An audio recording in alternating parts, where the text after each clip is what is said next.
And welcome to Healthcare Sucks, the frozen edition. If you live in Oregon, maybe not compared to back east somewhere, but it is cold. Yeah. I'm not kidding, my joints are killing me, man. Pain levels up, frozen. Anyway, kind of like this. Remember, did we not just talk about it last night? For anybody that keeps up's been watching my videos, did we not talk about this? The stock market. Pew! And they have these cute little things that shut it down if it goes below like 13 points. And then pew! If it goes below another 7, they shut it down for like a break. Well, they're pumping money like by the semi truckloads into it to pretend that it's all okay. They've been doing that through the banks, guys. Go back and look at my videos probably 3 or 4 months ago. At that time, I think they were pumping 17 billion or 20 billion a day to keep the banks alive. Does that sound familiar? Like something we did before? Not hardly anybody. You didn't see that on TV. It's true. And now they're pumping billions. China's pumping trillions. Literally trillions of dollars. I heard $2 trillion or something into their situation over there. So stock market is pretty much so gas, like hot air gas, or like after you go to Taco Bell kind of gas. So with that, I'm not going to get into it. I'm going to let you watch. Let's take the ride down the slippery slide of the stock market. It's just opened and down 1,700. Joining me now to discuss, Andrew Ross Sorkin, co-author of CNBC's Squawk Box, New York Times columnist, and author of Too Big to Fail. And Gary Cohn is here, former director of the National Economic Council and chief economic advisor to President Donald Trump during the first 2 years of his presidency, and former president of Goldman Sachs. Welcome to you both. Andrew, we got to start with you. Deal book headline this morning: markets are getting punched in the face. Explain what's going on. We're looking at a very tough day in the markets, and frankly, I think there's a real question now over how much the coronavirus spills into the real economy. We saw it over the weekend. Crude prices have now dropped 21%, which means effectively that there are going to be some energy companies in the United States and elsewhere that effectively could go out of business. So we're talking about a real loss of jobs, and I think some real questions. What took place in Italy over the weekend, I think the market and investors are trying to extrapolate out to try to understand, is that coming here? What does that look like? Our 545 cases that have been identified, is that number real, and how much larger is that number? So I think all of this is now getting into the marketplace. There are questions about what are called circuit breakers in the stock market today. At 7%, if there's a 7% decline, there's a 15-minute timeout. There's another timeout at 13% and another timeout at 20%. But this is the first time people are talking about circuit breakers. So we're into a new period here where investors are trying to understand what could happen. Morgan Stanley put out a note this morning saying that the stock market could drop another 10%. Their estimates it could drop further. And I think we're now into a period of demonstrable fear, dare I say. To be responsible about it, I don't want to suggest that that is all doom and gloom, but clearly it is going to get worse before it gets better. Gary, what do you have to say about all this? Well, look, I agree with what a lot of Andrew just said, but I think what we have to ask ourselves is, why are we here and how do we get here? And think of where we were 3 or 4 short weeks ago. We were at all-time record highs. We had employment numbers Friday that reflected where we were last month. And where we were last month has nothing to do with where we are today. And I think people have to understand that. But 3 or 4 weeks ago, we were not addressing a pending public health crisis. Stephanie, I completely agree with that. I said where we are today. So we are now dealing with an economy where there's been massive demand destruction in the oil market. And we saw the demand destruction in the oil market. We saw OPEC try to deal with the demand destruction, how they were going to deal with each other. Would they all cut back on production? There was no agreement reached in cutting back on production. And so the Saudis said, look, if we're not going to agree on all curtailing production, we'll flood the market and we'll show you. We'll take some of you producers that are high-cost producers, and we'll force you to sell every drop of oil you produce at a loss, and we'll see how long you can do that. So we're really having somewhat irrational behavior as people try and protect their own economies right now in this area. In the equity markets, we're now seeing people trying to price in behavior based on the virus. And they're trying to price in, what is a company going to earn next month or next quarter or the quarter after? How long is this going to be, is this economy going to be like this? Are people going to go out and spend again? Can people go out and spend again? People that want to work, can they work? Can they actually bring home a paycheck? Okay. And if they can't bring home a paycheck, it is going to have a direct impact on the economy. Then let's talk about the policies that are being put in place. Last week when the Fed cut rates, an emergency rate cut, people aren't going to go out and starting a business or buy a home and spend when all the health professionals and corporate leaders are telling us to hunker down and stay home. Look, this is not a liquidity crisis. This is not an '08 crisis. We have plenty of liquidity in the crisis. What does that mean? There is no lack of liquidity in the financial system. Banks are awash with cash. Look at, there's people just trying to invest cash overnight, every night. You know, one thing Andrew didn't mention is we've got a 10-year interest rate in the United States today below 50 basis points. We're around 44, 45 basis points in the United States. That's all-time historic lows. We're not there because people want it there. We're there because everyone wants to invest their money in safety and soundness, meaning they're willing to take a much lower rate of return on their money to make sure they get it back. So people are buying U.S. Treasuries at less than 0.5% return because that's where they feel safety and soundness is. So the system that we deal with, the economic system, the market system, is flooded with cash right now. People probably have more cash than they've had in a long period of time because they're consuming less. People are choosing not to travel. You see it in the airport. People are choosing not to go out to dinner. People are choosing not to ride taxis, not to ride Ubers, not to go out and do the things that they're normally doing in the economy. So when the Fed cuts interest rates, it's not going to spur economic growth. It's going to make money cheaper. Money was already cheap and available. Okay. The market had priced it for them. Then, Andrew, what is this about? Is this about fear and transparency? CNBC reporting right now that trading is halting. If 2 weeks ago the president would have said, let's put a pause on the idea of economic growth and let's address this public health crisis, would we be in a different situation? Because the president... Not sure about that. Would we be in a different situation if Mr. T would have addressed it? I can tell you if he'd been honest and he'd be his normal self, yes, but he's not. This is, like I put before, the kink in his armor, guys. Unfortunately, it's not good. It's not good for America. Now, as far as the oil companies, I do feel sorry for anybody's job. Obviously, that is a sad, sad thing, guys. It's not good for the economy. It's not good for nothing. However, if you think I'm shedding a tear for the big oil companies and Bush's, Cheney's oil companies and the Bushes and etc. and all these richy rich people that are taking it right now, no. Because they are the 1%, where we are the 99%. We are the 99. We are the 99ers. We are the ones that have to survive, guys. We're the ones that don't have billions of dollars.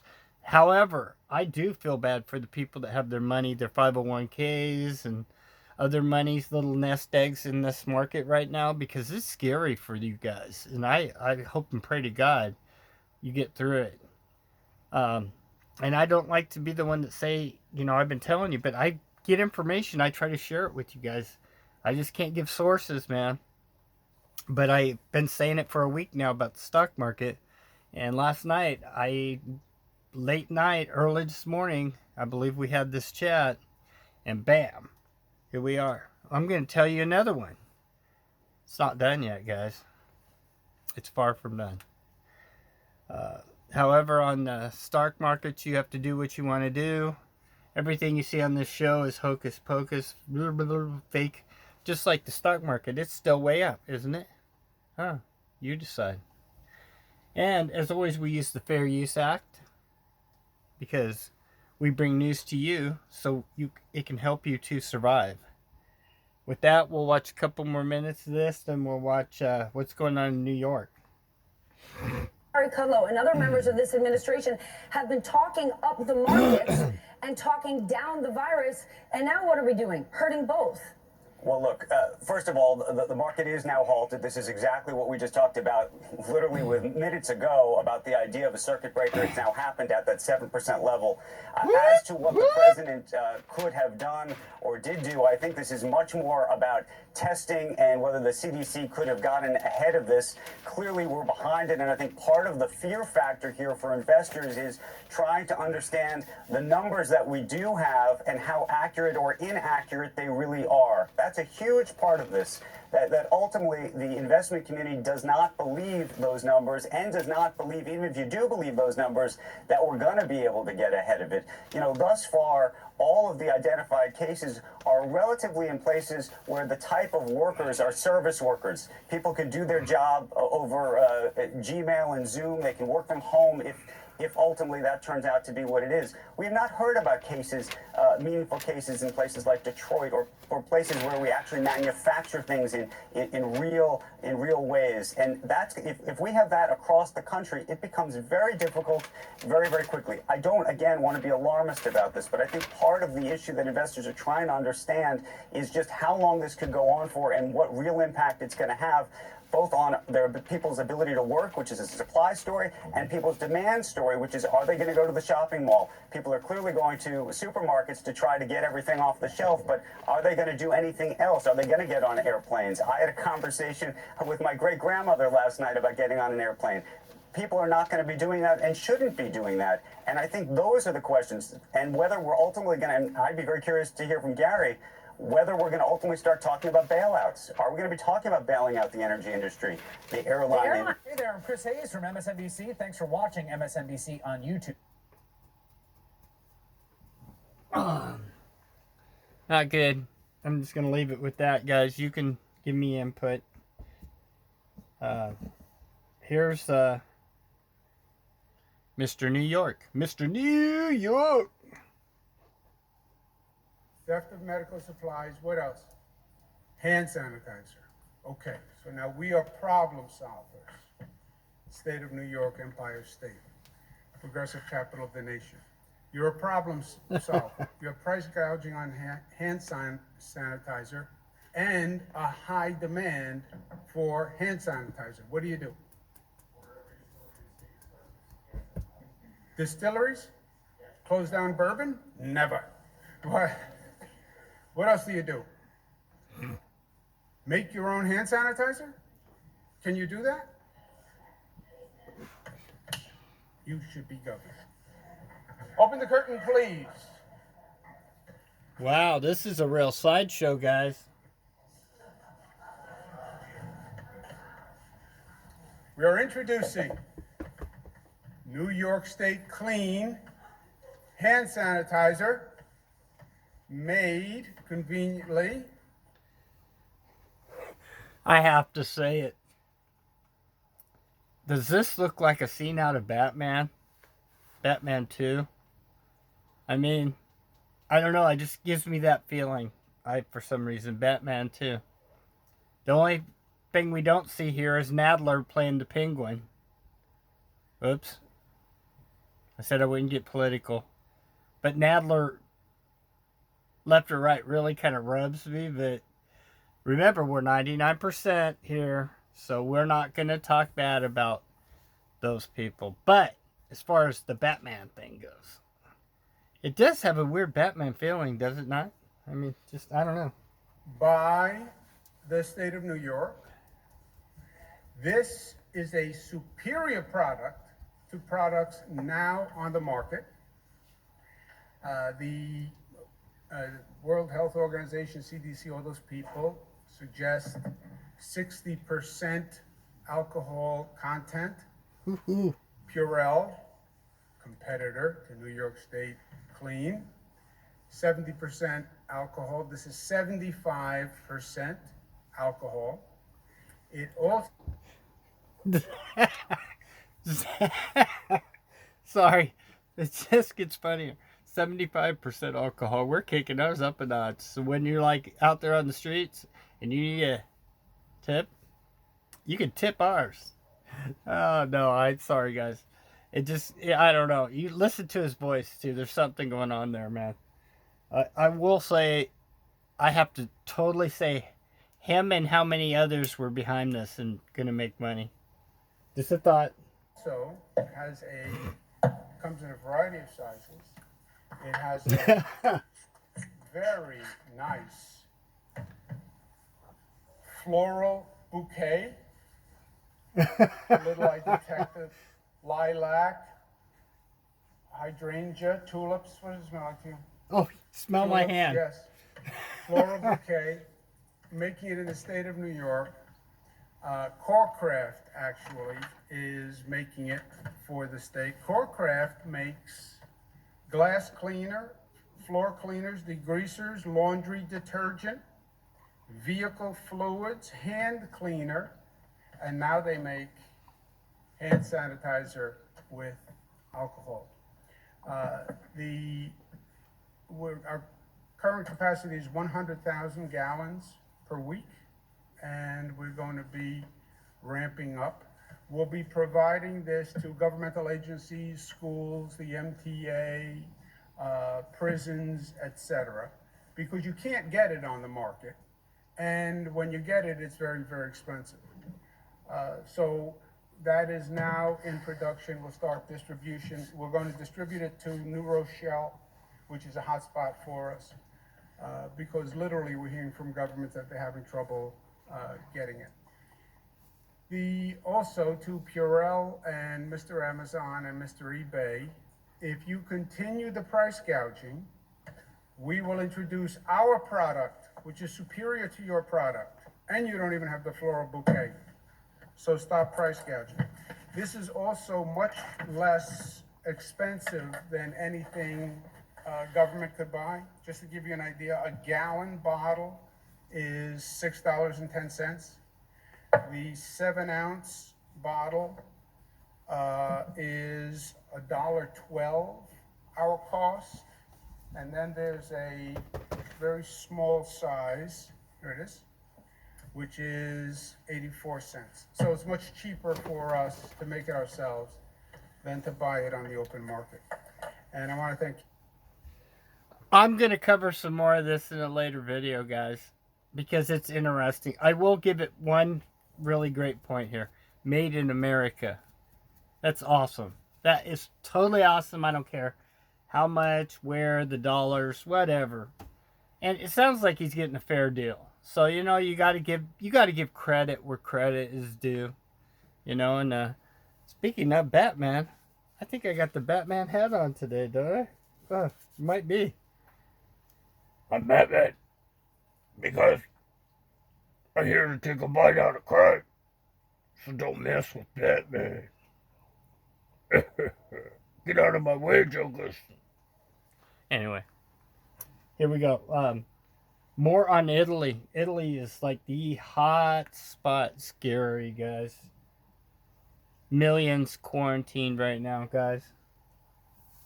29 minutes ago. Prime Minister Giuseppe Conte speaking. We are just hearing that Prime Minister Conte saying that there will no longer be this red zone in the north of the country. All of Italy is now going to be under the same condition. All of Italy now, in effect, quarantined. Prime Minister Conte saying people should not move other than for work. Okay, that is alarming, guys. All of Italy quarantined now. OMG. For real. I mean, we went from millions to all of Italy overnight. Is that not alarming? Is somebody not getting the big picture here? I hope Mr. T, President T, gets this flyer. Mr. T, I'm on your show right now, okay? I'm making a hit. I'm telling you how to deal with this problem. You're not listening to Healthcare Sucks. Because if you were listening, you'd hear, Healthcare sucks! And you'd be paying attention and telling the truth and getting in front of this monster, the W.19 monster. And it's bigger than Godzilla. It came from over that direction. A little past Godzilla land, but, you know, he travels. What can we say? So does the Wuhanicorn. That's right. And for all you kiddies out there, make sure you wash your hands. And don't sneak out of the house to go play with the neighbors when you're on quarantine. Because when you're on quarantine, it's time to play video games and board games with your mom and dad. Just a thought. Over and out. And healthcare sucks. Okay. I told you guys he'd make the scene once in a while. Got to put something out there, you know. I'm actually going to do a little video just with him for the kids. It'll be totally rated G, so it's something I would recommend for the kids. As always, any of my videos, it's up to the parents whether you want your kid to see these or hear these things. However, certain crowds, certain ages of children probably should not, because of the fact that there's no worrying no need to worry kids. Let kids be kids, man. That's part of the problem now. Is about 15 years ago we started pushing our kids to grow up too fast, and they're just not handling. Little brains kids should play.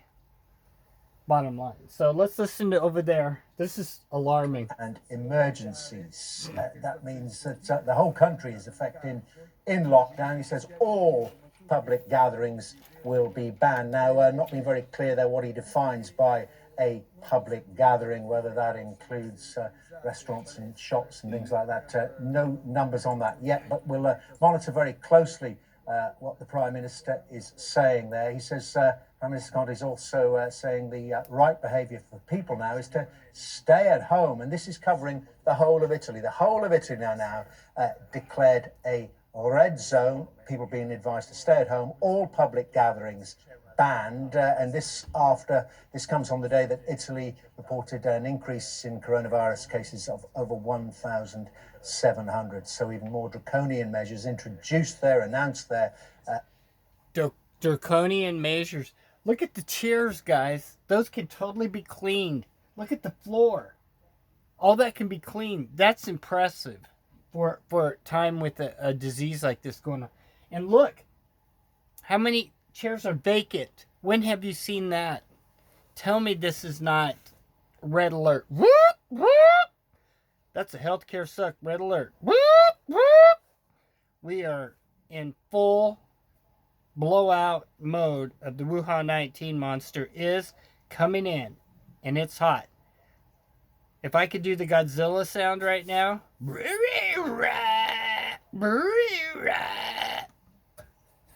can do it better. Okay, you're out of there. Anyway, not funny. Let's watch a couple more minutes of this and we'll end this. Because there's a lot of things happening, guys.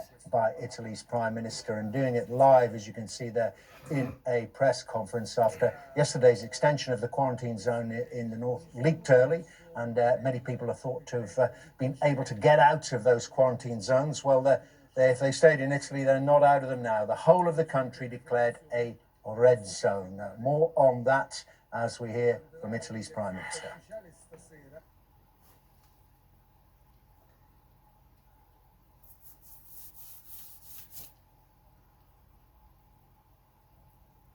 The coronavirus and a conflict among major oil-producing nations has sparked a crash in oil prices.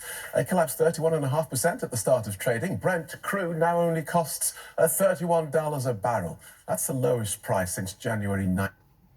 Okay, 50 was the tilting point, guys, officially. Now it's affecting the dollar, the almighty dollar, the US dollar. Because when it goes below 50, that's where you're seeing panic.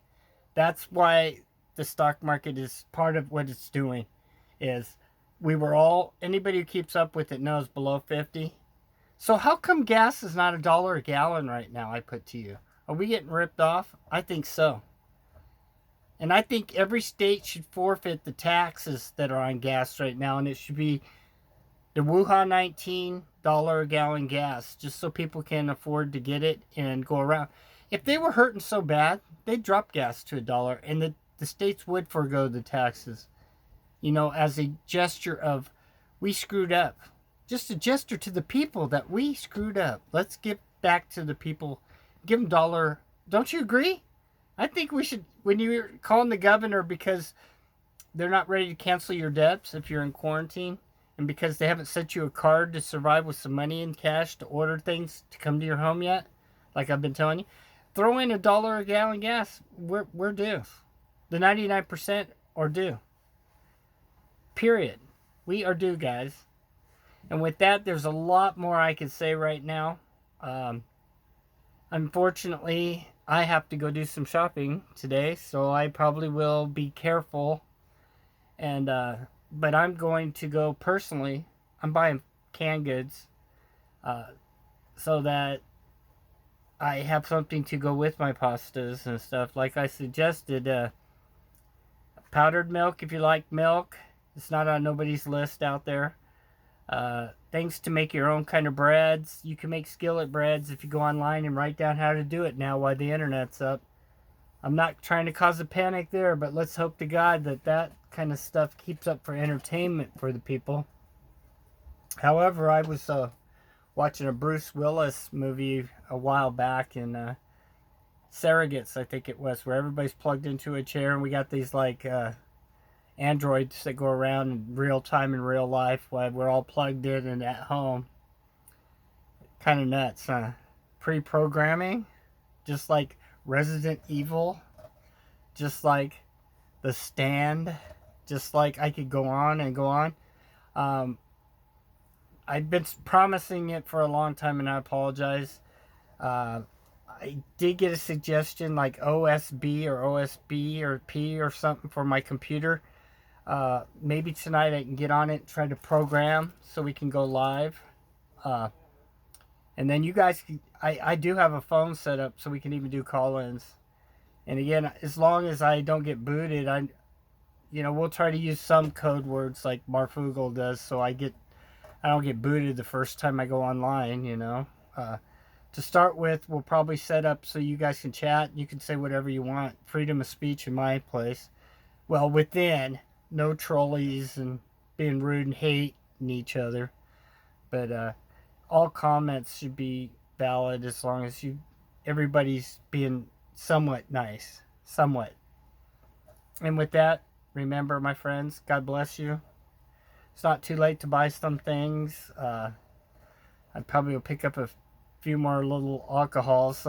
One last little hit, since the state of New York is advertising. This is what we have for and I'm going to write it on the bottle later, for all of us 99%ers and 99ers, us guys, you, me, and everybody that watches Healthcare Sucks. We have the Sprit. Sprit on. It is the nice smelling wintergreen alcohol. Lily in the face. Keeps the bugs away. Do it on your clothes. Look at that. Soaks right in. No residue. 5 minutes. Bam. Probably a minute. It's dry. Ready to go. So remember, when you're out there in public and you feel like somebody went down that aisle or coughed near you, and it fits in the purse too. See? Perfect. And it keeps up with Como's special.